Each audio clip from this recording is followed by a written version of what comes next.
speaking to? My name is Adam Cronis. I'm fortunate to be the undergraduate student body president for UNLV this year. And I have to ask, why are you up here in Carson City today? You know, I just was walking along the road and was picked up. We're with a group of students that are really passionate about this budget cut issue. There's been a lot of public support, a lot of student and faculty and just community support in terms of education and funding education at the right amount. And this is one of our last pushes just to reassure the legislature that we support their efforts to fund education, that we'll be there with them if they are with us in voting for a strong education system.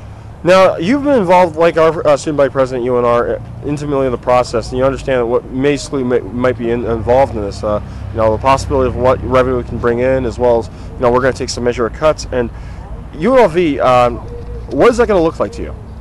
Well, you know, with Mr. Giving's budget back in January, we were looking at a 52% decrease in funding, which at that point it's difficult to even keep the doors open. At that point, you would have a shell of a university, and that was just a stunning number for many of us to face, and that's galvanized, I think, an awful lot of support and fear amongst a lot of people that they may not have a school to come back to when they leave for the summer. And so there's been a lot of people involved in getting the awareness out there and really fighting for this issue. And I understand, like our student body president at UNR, you ran for re-election to try to, you know, stay involved. And most people think about getting the hell out of college. You just thought about another year. Why? You know, part of it, I mean, I have another year anyways of school, but also this situation has provided me a remarkable opportunity to try to make positive change happen. And we've had a lot of support to help in that. It hasn't been me alone. We've had CSN, we've had Nevada State, UNR's held their respective rallies and efforts all across the state. And it's been a real privilege for me to be involved in that. And I hope to continue in really having a great collaborative relationship with all of these other really important players in the state. And more importantly, I have the other question I have to ask, and I'm probably sure you've gotten this as well. It's kind of random how I'm asking these, but, you know, with regard to the governor's proposal and the governor's position is the fact that we are in a bit of a, we're in a deep recession in Nevada, one of the worst in the country.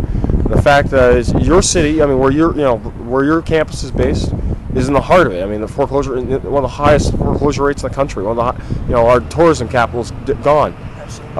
You know, basically, Las Vegas is seemingly draining money. Even the president's attacking Las Vegas. You know, not having companies spend money there.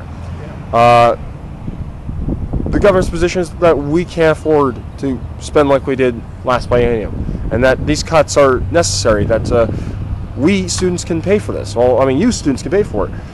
What do you say in regard to that? I say that every constituency in the state has to bear part of the burden of a difficult economic situation.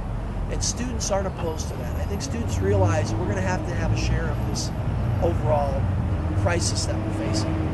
But when you start to drastically affect people's lives in ways such as, you know, diminishing their educational opportunity, which will result in diminished economic opportunity, we can't have that. We can't have a stratified society, which these cuts will absolutely create. A stratified society where the have and have not gap is just that much more intensified.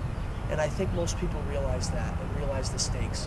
And that's what we're fighting against. And I think that there are a lot of right-headed people and a lot of logical people who are really taking a second look at this issue and seeing that we're going to have to bear part of the burden, but we cannot shoulder a cut that would drastically reduce people's chances of improving in the future.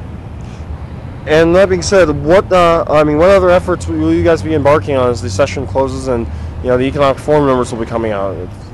You know, the tough part of this whole process is our semesters creeping up very quickly to the end. And as many people know, when that happens, people leave, go out of state to back home, you know, go back to their full-time jobs and all those types of things. We as students are going to continue to keep the pressure on in terms of phone calls, in terms of attending as many committee meetings as we can, all those types of efforts. But it's going to be a long haul, and we're going to have a committed group of people to continue this fight. Gotcha. Well, Adam, I will let you get back to get some lunch because it's going to be a long day for you because you got a long trip back. How many hours did it take you to get up and back? And how long are you staying tonight? Well, it was lucky that I wasn't driving the bus because it would have probably taken, we would still be on the road probably. I drive pretty slow.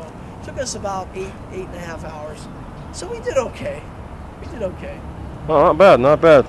Well, Adam, have a safe trip back, and thanks again. Thank you. Cool.